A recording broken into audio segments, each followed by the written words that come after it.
अस्सलाम वालेकुम। कैसे हैं आप सब? अल्हम्दुलिल्लाह मैं बिल्कुल ठीक हूँ और आप सब भी ठीक होंगे इंशाल्लाह।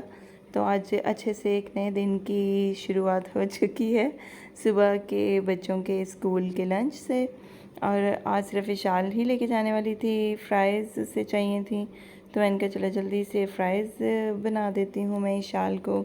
क्योंकि डेली तो बच्चे डिफरेंट डिफरेंट चीज़ें खाते हैं, कभी कुछ, और मैं ये रख के ना भूल गई थी तो वो साइड से ज़्यादा ही ब्राउन हो गए और बच्चे यहाँ बैठे हैं जाने के इंतज़ार में।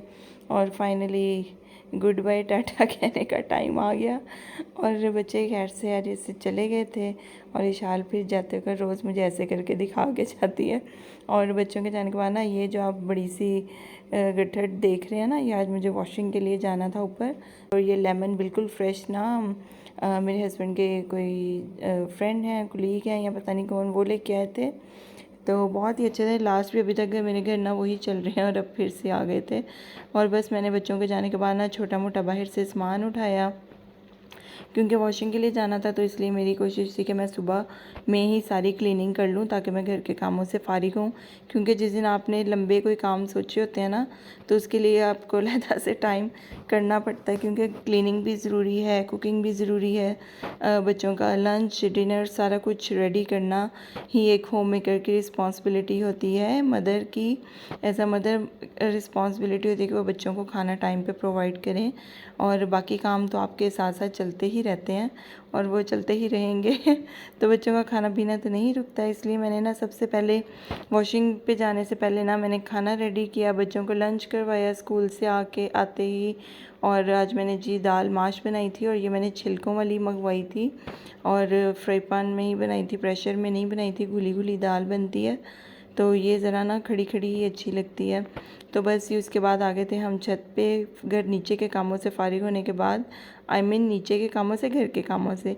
और यहाँ इशाल लाई थी बैलून फ़न के लिए और उसके साथ तो प्रैंक होता जा रहा था। उसने कोई 3-4 दफ़ा बैलून भर के मेरे से पानी का नीचे फेंका, लेकिन वो ना फटा नहीं था। तो बस फिर फाइनली वो इतनी एक्साइटेड हो रही थी कि ये फट क्यों नहीं रहा, और फाइनली फिर वो फट ही गया और फिर वो खुश हो रही थी कि मैंने ये कर लिया है। तो बस ये कपड़े हमारे धुलने शुरू हो चुके थे, काफ़ी सारे फैला दिए थे, यहाँ हमने खुद ही धोने होते हैं। और जब मैं वॉशिंग से फ़ारिग हो गई तो बच्चे माशाल्लाह से इतने केयरिंग है मेरे, कि उन्होंने ना मेरे लिए प्लेट सेट की हुई थी, बल्कि इशाल ने की थी स्पेशली। एक स्लाइस बनाया था उसने मेरे लिए ना, और नींबू पानी बना के रखा था और फिर मुझे वो बता रही थी ये मैंने आपके लिए बनाया है।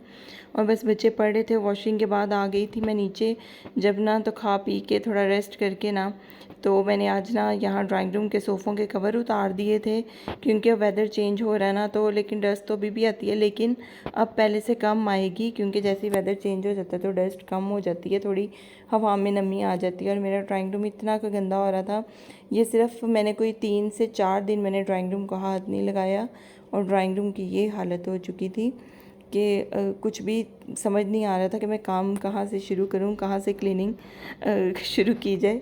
तो बस फिर मैंने सबसे पहले ना कॉर्नर टेबल्स निकाले, उनको क्लीन किया, बल्कि सारा अच्छे से जो कॉर्नर टेबल्स होते हैं ना, उनको तो क्लीन करना ना मुझे बहुत ही मुश्किल काम लगता है, कि छोटे छोटे डिज़ाइंस होते हैं उनको साफ़ करना और फिर सारा कुछ करना। तो मैंने फिर कर लिया था, वो मुश्किल होके सोके होके रिज़ान ने मेरी काफ़ी हेल्प की थी, बच्चों ने, बल्कि शाल ने भी मेरी काफ़ी हेल्प की थी। बस फिर मैंने ना सोफ़े आगे करके कॉर्नर साफ़ किए। मुझे ना ये क्लीन भी वॉश करना था, लेकिन अभी मेरा ना क्लीन जो है ना वो बिल्कुल नीट है, क्योंकि ड्राइंग रूम गर्मियों में तो यूज़ हुआ ही नहीं बिल्कुल भी, तो बहुत कम यूज़ हुआ था, तो मेरा ना क्लीन वॉश ही था। मैंने बकरा ईद पे वॉश किया था और बस फिर मैंने ना जल्दी से सारी चीज़ें सेट करके ये तो वॉश की थी, फ्लावर्स भी वॉश किए थे। और ये मेरे हैंडमेड फ्लावर हैं और इनको बड़ा केयरिंग यानी कि इसे अच्छे तरीके से इन्हें वॉश करना होता है, बड़ा ध्यान से, कि ये टूट ना जाएं, या ज़्यादा देर पानी में स्टे करती हैं तो ये अपनी शेप जो है ना वो चेंज हो जाती है, यानी कि नरम हो जाती है डो इनकी ना। तो बस ये मैंने बड़ी मेहनत से अपने फ्लावर्स, मैंने पूरा टेबल साफ़ करने में उतना टाइम लगाया, दोनों टेबल, जितना मैंने इन सिर्फ 3-3 बंचेस को साफ़ करने में मुझे इतना टाइम लग गया था। और बस फिर फाइनली ना मैंने चीज़ें अरेंज करना शुरू कर ली थी, क्योंकि मैंने दीवारें भी साफ़ कर ली थी, एसी साफ़ किया था, फ़ैन क्लीन किया, जो कि काफ़ी लंबा काम था। मुझे कोई 2-2.5 घंटे ड्राइंग रूम में ही चले गए थे।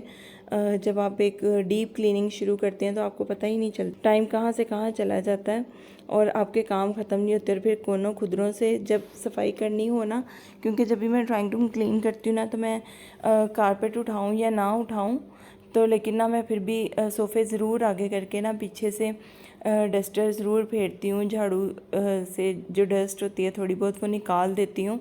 वो एकदम से फिर एक फ़्रेश लुक आने लगती है। आपको फ़ील नहीं होता कि भाई ये यानी कि आपने वॉश नहीं किया, क्योंकि कॉर्नर्स जब साफ़ हो जाते हैं ना तो सबसे अच्छा फ़ील होता है। क्योंकि जब हम ड्राइंग रूम क्लीन कर लेते हैं और कॉर्नर्स क्लीन नहीं करते हैं तो कॉर्नर्स में ना बहुत डस्ट नीचे नीचे आपको फ़ील हो रही होती है और आने वालों को भी फ़ील होती है। हमें चाहे हो ना हो घर वालों को, लेकिन जो आने वाले होते हैं ना, जो आपके गेस्ट आते हैं, उन्हें बहुत उनकी नज़र हमेशा वहीं पे जाती है जहाँ पे डस्ट होती है। आपने पूरा साफ़ कर लिया और जहाँ जो कोई एक आधी जगह छोड़ दी हो ना, या जो कोई रह गई हो, वो आने वाले ने उसी जगह को ही देखना होता है। पता नहीं ये क्या बात है। तो इसलिए ना फिर वो सारी किए किराए पे ना पानी फिर जाता है। अगर आप एक आध चीज़ भी छोड़ दें कि अच्छा ये मैं बाद में कर लूँगी, और फ़र्ज़ करें अगले दिन ही गेस्ट आ गए और वो जो बाद में करना था जो काम वो ना हो सका, तो आपका जो बाकी किया हुआ काम है ना वो भी ख़त्म हो जाता है। तो जी बस मैंने ना जल्दी जल्दी से जल्दी जल्दी तो मैंने बहुत कोशिश की थी कि बहुत जल्दी जल्दी से कर लूँ, क्योंकि वॉशिंग भी करके आई थी, बहुत थक भी चुकी थी।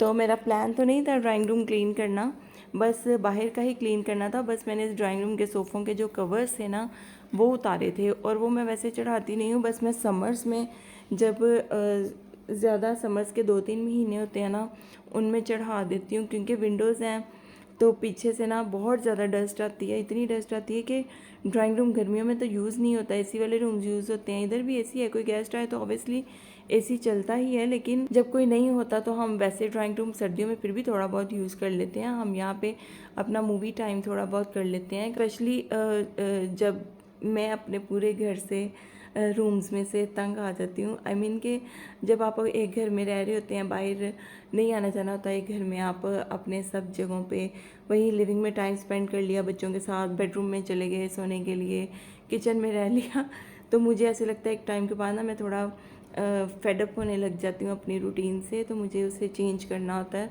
तो मैं उसे चेंज करने के लिए ना, तो मेरी पहली जो प्रायोरिटी होती है वो ये होती है कि मैं छत पे चली जाऊँ, ज़रा खुली हवा में चली जाऊँ।